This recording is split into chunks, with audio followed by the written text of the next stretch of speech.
Essa linda imagem que vocês estão vendo na tela é uma cobra jiboia. Há 2 dias que eu venho planejando em fazer essa linda imagem com essa linda serpente, vivendo dentro de uma escuridão.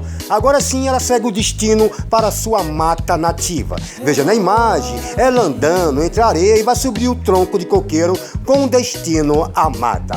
Mais uma imagem surreal com nativo extremo. Olha só que serpente linda, seguindo a sua mata, a sua linda jiboia que vai crescer e vai desfrutar de várias matas nessa região. Tá seguindo seu destino para a mata, no paraíso de Sergipe, no litoral norte do estado de Sergipe. Mais uma imagem surreal.